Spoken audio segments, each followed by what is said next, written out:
Hey everybody, welcome back to my YouTube channel. My name is Amelia Perez. Thank you so much for coming back. I really appreciate the support and I really appreciate the follow, the likes, the comments. You guys have been freaking amazing. So thank you guys so much. I really mean it for the support. All right. Second, right before I get into my topic, right, let me introduce it. Right, why I want to talk about this. So first of all, how was everybody's weekend? Hopefully everybody enjoyed it. I mean, the Dodgers lost, but we still bleed blue over here. It's still blue October. It is what it is. You can't win them every year. So shout out to my Dodgers. Right now it's time to turn to the Lakers. And hopefully they give us something good to watch at the very, very least, which they should with all them people they got. Melo alone should be a very interesting season. So I'm hoping he has a great season. What do you guys think? You think it's going to be like it was when we had Gary Payton and Karl Malone, and who else was on that? Shaq, Kobe, Rick Fox, look great on paper, but they could not play together to save their lives? Or is it going to be something that we've never seen before, like the Warriors? In their heyday, the Warriors were a bad team. Right, and they're still a bad team, so it is what. And by bad, you know what I mean, right? They're bad men over there in Golden State. So we'll see. I spent my weekend awesome. I was able to put some videos out there, which is becoming like a personal little sense of pride to be able to do those things. A month and a half ago, you would ask me, you would have told me I'd be making reels and making it a point and be intentional about creating content. I would have told you you're crazy, but I'm having so much fun with it. So I did that this weekend. And then as some of you guys saw on my YouTube short, I spent some time with my godson, Max, who is freaking awesome, amazing. I love that kid. I had such a great time with him on Saturday, man. I went to go see him, his mom, his dad, my brother, and his lady. And this little dude starts, like, first of all, he always runs to me and gives me, like, the cutest, biggest little hugs ever. Like, it's just like, his little hands, like, yeah, I can't wait till he can talk, man. But he runs to me and he's always so excited to see me, which I love. It just warms my heart.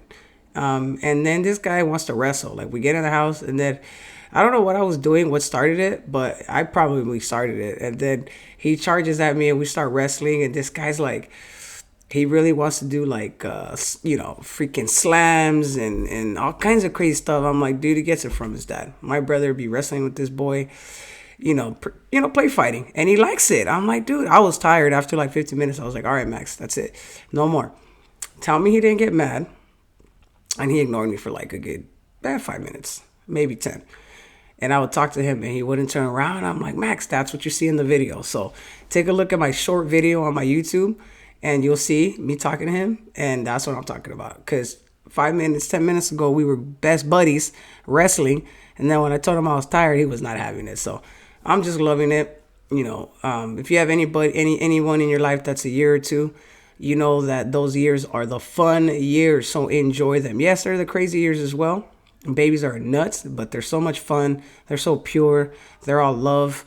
They're all what you give to them, right? They're all what you put into them. So if you put in nothing but love and positivity, you're going to get all that back. And let me tell you, after a bad, shitty day of adulting, there's nothing better than a little baby, a little 1, 2, 3-year-old that, you're their world and you're very big in their world. And it just makes you feel good. So just a little pre-story, right? And then yesterday, I capped it off with lunch or dinner. Probably it was lunch turned into dinner with the homies. So with part of the homegirls, part of the DABZ crew, right? Shout out to the DABZ crew. All right, this is officially the DABZ Podcast. All right, the DABZ Podcast. That is our old party crew, and it's not right for me to tell the story on my own. So when I tell the story about the crew DABZ, they gotta be here with me. All right, and those of you guys that know me for a long time, you guys already know. Talking about the twins. I'm talking about Crystal, my brother Temper. I'm talking about Christy. She's fucking OG DABZ.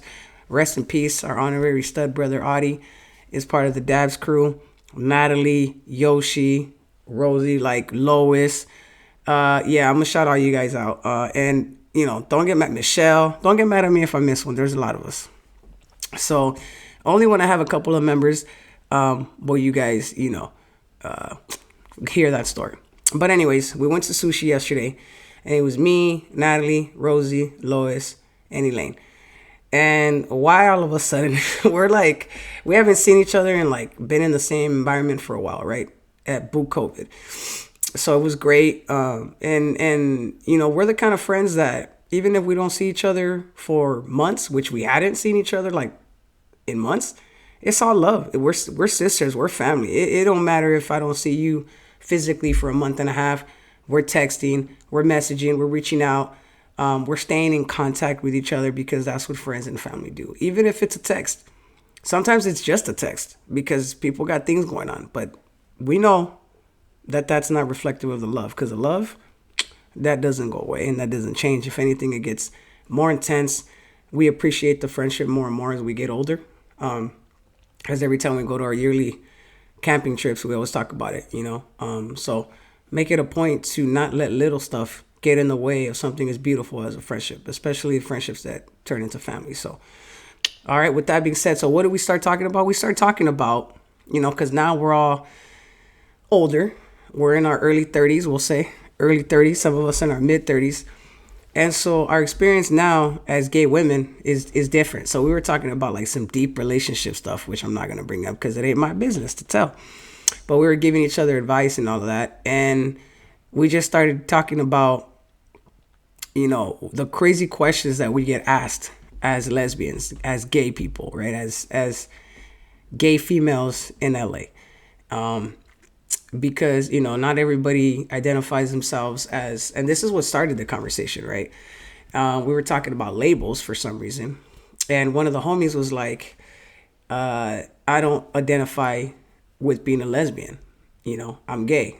And we were like, oh, okay, like trying to, you know, you're understanding that perspective. And we had a conversation about that. That was pretty cool. And then the homie was like, oh, they asked me, do I like the word dyke?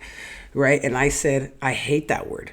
I hate the word dyke. Like, if you call me a dyke and I'm gonna punch you, I don't like that phrase. To me, it's just a negative connotation. So we're all talking about how, you know, why certain words trip us up, you know, why certain things trip us up. And did we even recognize that they tripped us up? And we didn't. Like, I never, I guess, really ever said and really understood that I didn't like that word. But I don't like that word. It just triggers something in me that irks me. And I don't know if it's because in the times that it's been told to me, in the environments that I've heard it, it's been derogatory. Maybe that's what it is. But that's, to me, I don't like that word. And I know there's a lot of gay studs, the gay females that like that word. They embrace that word. They identify with it. And hey, more power to you. That's what we were talking about, right? And so we started talking about the questions that we field from our straight world, right? I probably have more straight homies than I have gay homies. And the homies that I'm referring to are like actual, like, I consider them friends, not just acquaintances. Because, you know, you have acquaintances, which is not a bad thing. You got acquaintances. You can't be close friends with everybody, right? You don't have that kind of time. You don't have that kind of space in your heart and in your mind. But you can have love, right, for acquaintances, right? And people that you vibe with whenever you vibe with them, you know, and you get together with them. But these are all my girls. Like, I have probably 3 solid groups that I identify as my crews, and 2 of those crews are straight. So interestingly enough, but they're obviously, you know, way more than tolerant. I wouldn't even say tolerant. They're just like, they love, right? They're tolerant wouldn't even be the word. But anyway, even with that being said, and even with the love that they have for me and us, right? They have questions, you know? So today I want to do a short video and just kind of talk about the questions that we fielded as lesbian women coming up in our early 20s up until now. So, you know, we were talking about what's like some of the craziest things that you've been asked, right? So, of course, you know, everybody wants to jump to the sex question, right? But before we talked about the sex question, the number one, I mean, we broke it down into 3 questions that we get asked the most. When we were talking in our conversation, there was 3 questions that we get asked the most. And this is the ones I'm going to break down. Like, why do we get asked? Why do you think? What do you think it means? What do you say? How do you react to it normally, right? So number one, gender norms in your relationship. So have you ever been in a situation where you've had to explain to a straight ally, whether it's out of true ignorance, like they really don't know, because you're like one of the only gay people they know, out of curiosity? Why? I don't know. Are they curious just because they're nosy? Or are they curious because maybe they are thinking a little something and they need you to help them be a guide into those thoughts? I don't know. Or are they just doing it because they're being a pain in the ass? Don't know, right? But those are usually the reasons why somebody asks you these questions as a straight individual to a gay individual. So that question of gender norms. So straight up, who's the guy and who's the girl? Like, and of course, as a lesbian, right, as a gay female, I'm going to talk about strictly gay female experiences.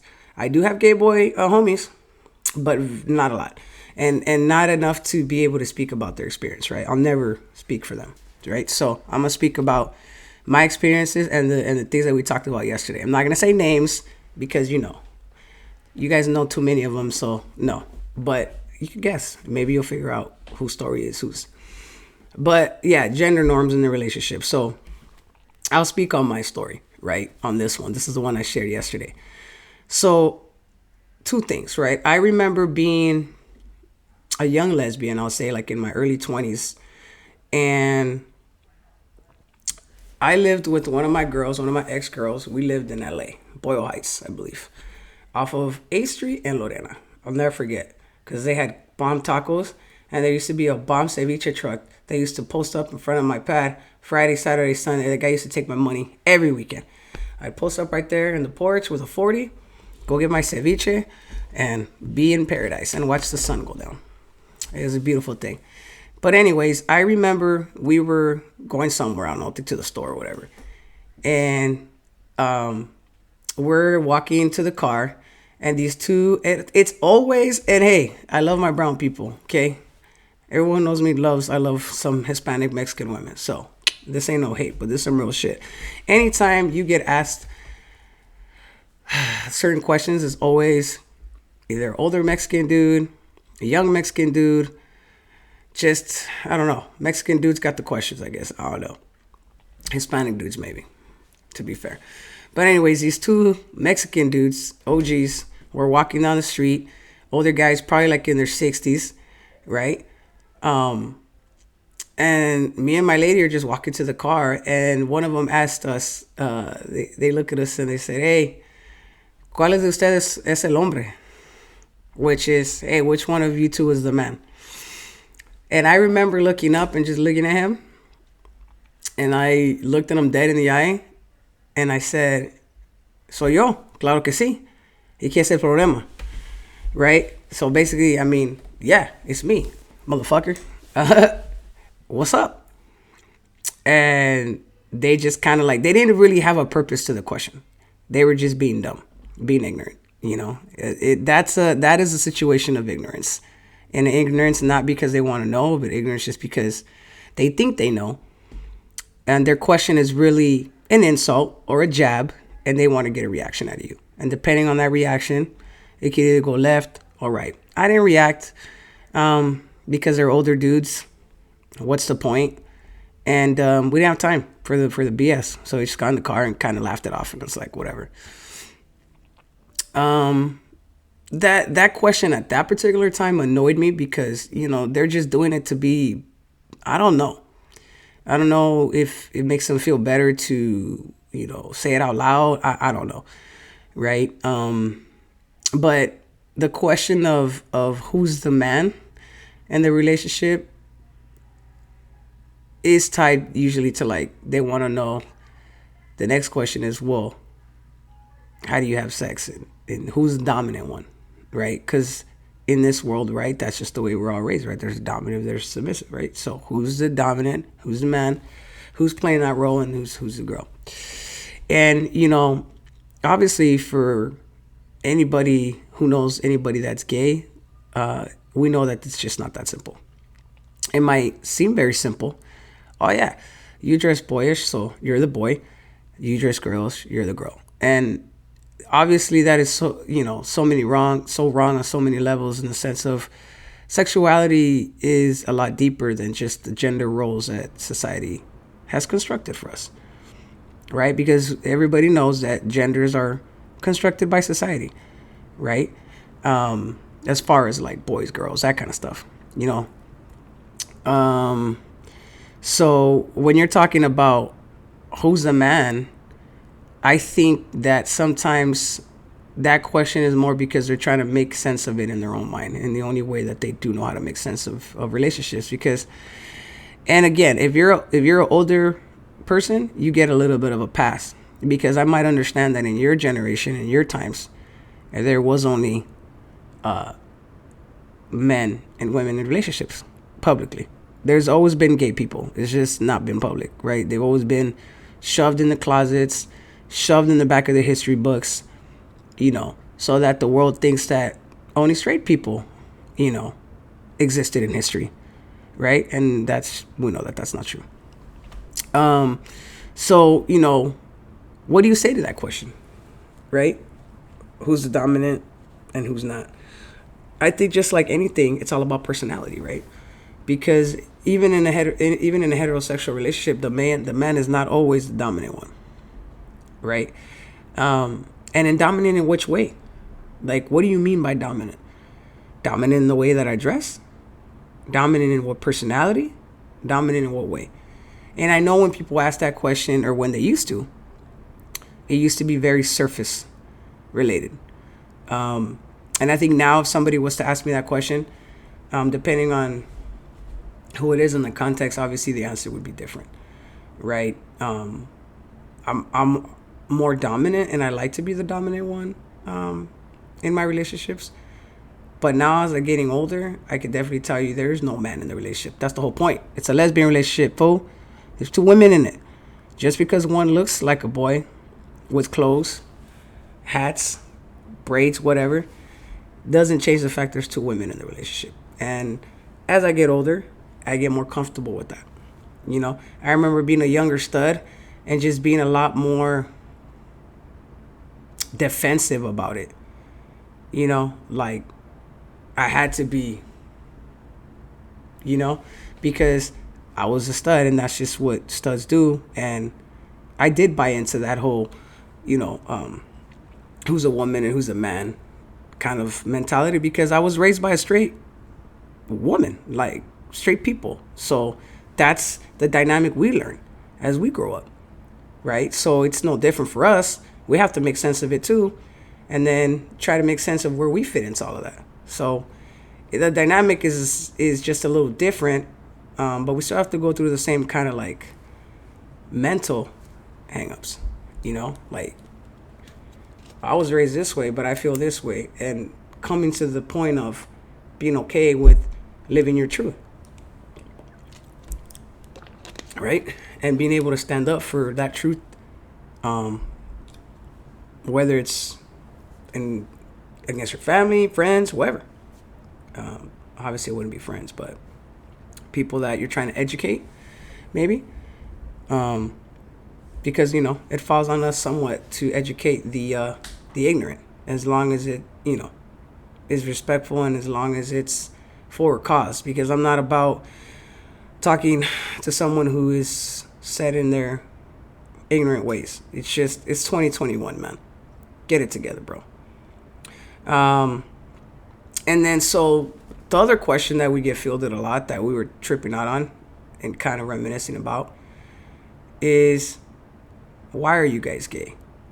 Right? And this one, we got into a little bit more conversation, because one of the homies shared that, I'm going to try not to, tell a story to where you know who I'm talking about. But basically, one of the homies said that she has a girl, right? And her girl's family member came up to her at a party and asked her, like, who's the man between you two? Or no. Asked her, had she ever been with a man? Like, why are you gay? Like, have you ever been with a man? That was the question, which really pissed her off. Because not only is she with this dude's cousin, who's a chick, but they've been together for a minute. Like, forgive me, guys, because you know I'm talking about you. 5, 7 years. It's real. It's some serious shit. But why would you ask me that question and you're my girl's cousin? Like, you know? And so she told him a couple things. She said, why is... He asked her, like, who's the man in your guys' relationship and have you ever been with the man? And she said, why are you asking me that? Why are you asking me if I ever been with a man? What is that your deal? What is that your business? I'm with your cousin, right? Like, I'm with your cousin. I love your cousin. Like, what's your deal? And I guess what he was insinuating, based on, I guess, previous comments, because this is what she shared with us, was that she's only gay because she hasn't met the right man. And oh my God. If I had $1 for every time a straight guy told me that, I would be rich. If I had $1 for every time a straight guy told me that I'm gay because I haven't met the right man, I would be rich. And, like, guys, don't say that. Do you know how dumb you sound? You know how dumb you sound? Right? That's like me telling you you haven't been with the guy because you haven't been with the right one. Really? Come on, man. That is just so dumb, right? I mean, dumb is the easy way to put it, but it's so self-centered to think that my sexuality has anything to do with you. It doesn't have anything to do with you. Newsflash, buddy. And look, I have nothing but... I got a lot of straight homies, straight homeboys. So it's not like a crusade against straight dudes. No. I just don't understand when you guys feel like you can say something like that to a lesbian. Like, what? Well, how would you feel, right? And this is what she told this fool. Kind of like, she basically said, if you want to know why I like women, why don't you bring your girl over? I'll show her what's up and she can tell you. And he was like, what? Right? And he didn't like that, right? And she said, well, what's up? You want to continue to be disrespectful and ask me dumb questions like that, right? Well, straight up, like, it's the equivalent of what you're asking me. I'm going to put it in your backyard, right? I'm going to hit you with something that hurts you, see how you like it, right? Because it's the same thing. Asking a lesbian, right? Or making the comment of, oh, well, you just haven't found the right one, right? To turn you and this and that. My mans, you don't know how many times I can say that about your wives, right? You don't know what some of your wives be doing in the clubs. I'm not trying to start no problems, but I'm going to tell you that I get as much love at straight clubs as I do at gay clubs. Probably more. Yeah.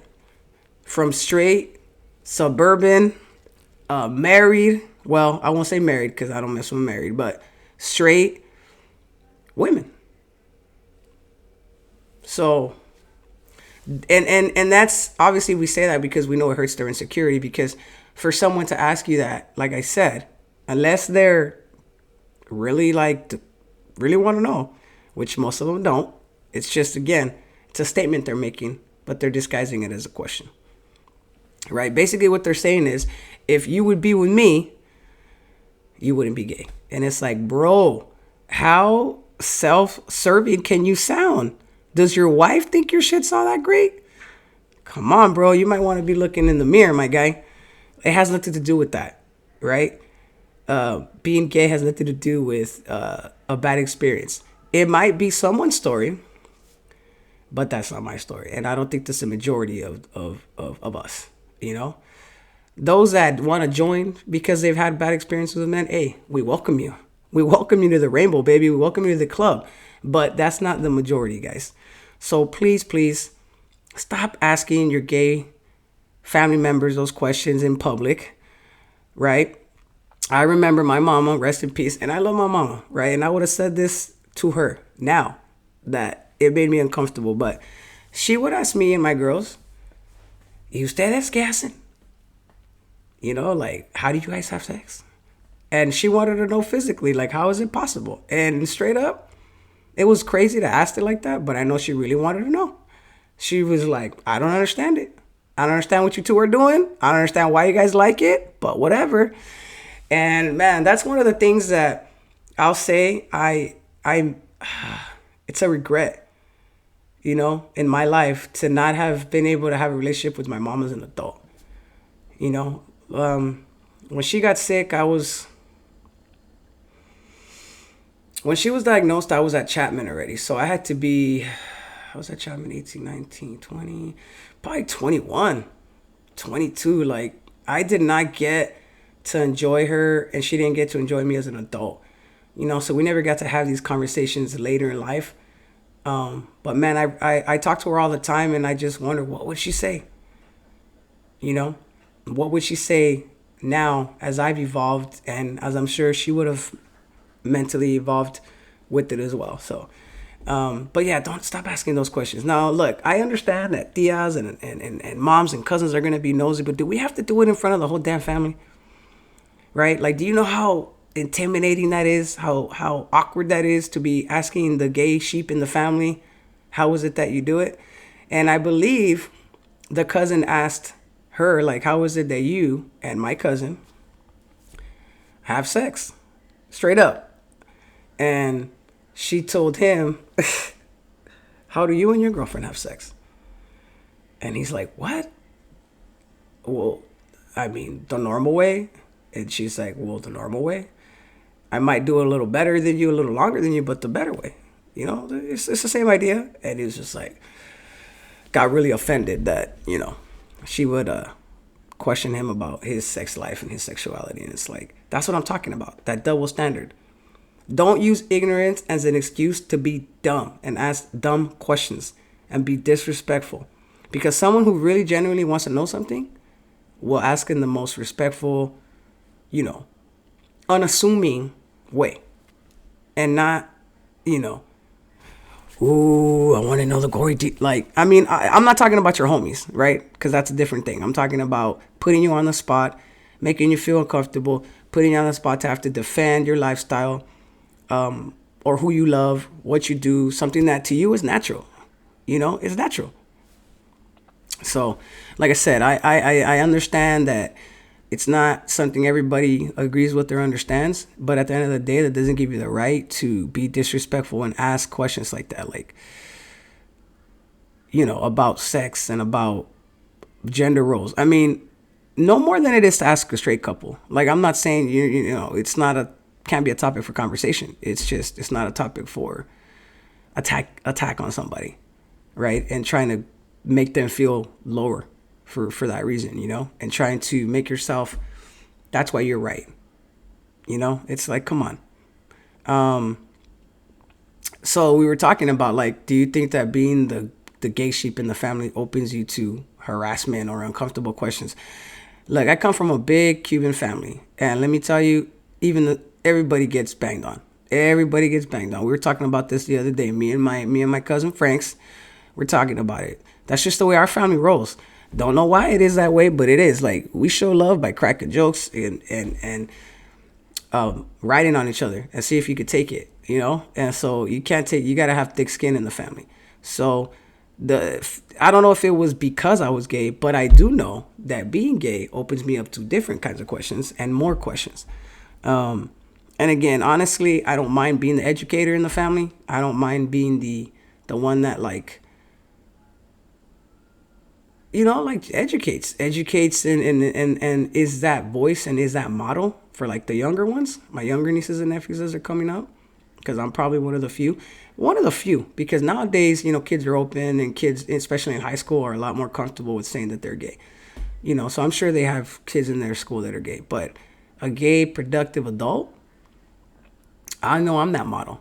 So that's a big responsibility. So how you feel these questions and how you diffuse what could be something as, like, real chaotic and real conflict as being asked those kind of questions, and, like, Thanksgiving, Christmas, because that's when it happens, when you're at a quinceañera and everybody's drinking and everybody's a little brave and they want to ask you all these questions. So it's not like it's in a situation where you could easily kind of placate it. No, they put you on the spot, as do all Hispanic families. That's just what we do.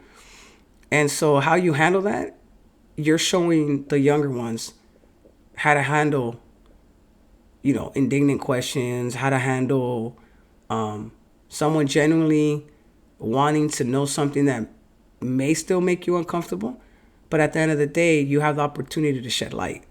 And it's like, do you want to shed light, or are you going to let them continue to think what they think? Because we are that model for them, for some families don't need that, but some families they do, and that last part of that question, do you think that these people have suppressed feelings of their own? I don't think I've come across a lot of straight people that I would put in that category. I think maybe one or two that's like, dude, you're trying like way too hard. Like, what's your deal? Just always aggressively asking you questions, wanting to know, how do you do this? How do you do that? It's kind of like, my man, like, are you a little too curious? Or my girl, are you too curious about something? If you want to do it, just do it. But honestly, nah, I think a lot of it has to do with curiosity, ignorance, sometimes jealousy. Why? Because you have the audacity and you have the courage to live life the way it comes out of you to live life. I don't want to say the way you want to live life, because I don't know if there's a choice. For me, there's not a choice to either live gay or not gay. And maybe I'm wrong, but why do I have to live my life suppressed with what comes natural to me? To love what, who's natural for me to love and to be me. Why would I have to suppress that? This doesn't hurt nobody. It's all love at the end of the day. It's all love, So if you have anybody that's gay in your family or in your circle, I guess the message of this is be mindful of the questions and be respectful of the questions. I don't think anybody minds being an advocate in anything that matters to them, whether it's being gay, whether it's talking about your feelings, whether it's talking about bringing awareness to anxiety, mental health, depression, anything. It's all about how you bring it up. It's all about your level of respect, and it's all about your level of your openness, right? Are you really asking to learn and understand, or are you asking to kind of validate what you already think? And that's a human thing, right? How many of us ask questions and we don't even really listen to the answer? We just listen for what we already know we're going to hear. And then once we hear that, boom. So it takes like conscious effort to listen, right? That's why they say communication is a two-way street. You can talk all day, but are you a good listener? Right? We always say, you hear me, but you listen to me, but do you hear me? Right? You're listening, but do you hear me? Right? Do you really hear me? So I just say be the beacon of light in your circle. Spread that positivity, spread that love, spread the idea that we don't always have to agree, but we can respect each other and move with love. Because at the end of the day, and I'll end with this, I went to church this weekend, and man, what a great, great message, and what a great reminder of God's grace. And out of all these things, out of faith, hope, and love, it is love that remains, right? And that really sticks with me.